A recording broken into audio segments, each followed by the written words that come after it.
আছে তারা ভোট দিতে পারবে। এটা হলো প্রপার আমি যতটুকু জেনেছি, বাট আগামী 10-15 যুক্তরাজ্যে বসবাসরত বাংলাদেশিরা যাতে আসন্ন সাধারণ নির্বাচনে ভোটাধিকার প্রয়োগ করতে পারে সেটি নিশ্চিত করার দাবি জানিয়েছে প্রবাসী ভোটাধিকার বাস্তবায়ন পরিষদ ইউকে। মঙ্গলবার লন্ডনে বাংলাদেশ হাইকমিশনে সংগঠনটির প্রতিনিধি দল হাই কমিশনার আবিদা ইসলামের সাথে আলোচনা করেন এবং স্মারকলিপি দেন। প্রবাসী ভোটাধিকার বাস্তবায়ন পরিষদের তরফ থেকে হাই কমিশনার আবিদা ইসলামের কাছে স্মারকলিপি তুলে দেন সংগঠনটির আহ্বায়ক জাস্টিস বেলায়েত হোসেন।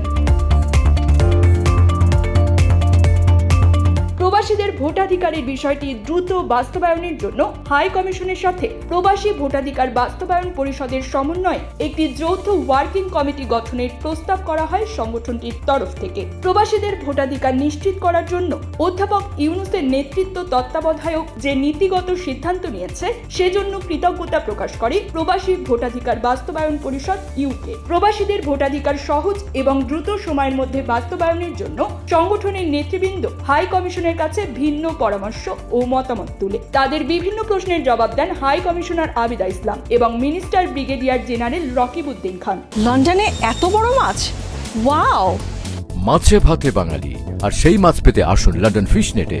জি হ্যাঁ, ইস্ট হ্যাম পুরাতন টাউন হলের সন্নিকটে আপনার প্রিয় মাছের সম্ভারে ভরপুর।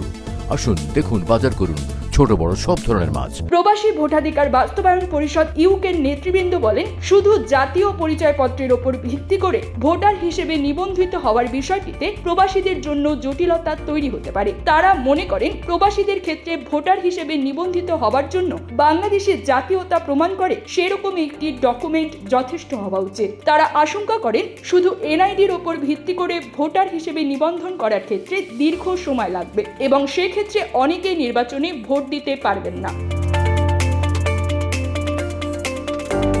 বাংলাদেশ হাই কমিশনের মিনিস্টার ব্রিগেডিয়ার জেনারেল রকিবউদ্দিন খান বলেন, বাংলাদেশের নাগরিক হিসেবে প্রমাণ করার জন্য জাতীয় পরিচয়পত্র সবচেয়ে নির্ভরযোগ্য একটি বিষয় এবং সরকার বিষয়টিতে গুরুত্ব দিচ্ছে। হাই কমিশনার আবিদা ইসলাম বলেন, প্রবাসী ভোটাধিকার বাস্তবায়ন পরিষদ ইউকের তরফ থেকে যেসব বিষয় উত্থাপন করা হয়েছে সেগুলো নির্বাচন কমিশনের কাছে তুলে ধরা হবে। হাই কমিশনার বলেন, প্রবাসীরা যাতে আগামী নির্বাচনে ভোট দিতে পারে সেজন্য বাংলাদেশ হাই কমিশনের তরফ থেকে আন্তরিকতার কোনো ঘাটতি নেই।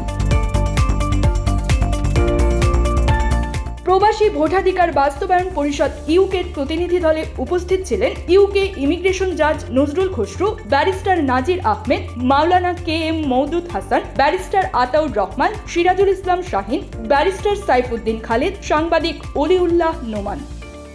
News desk, UK BD Times.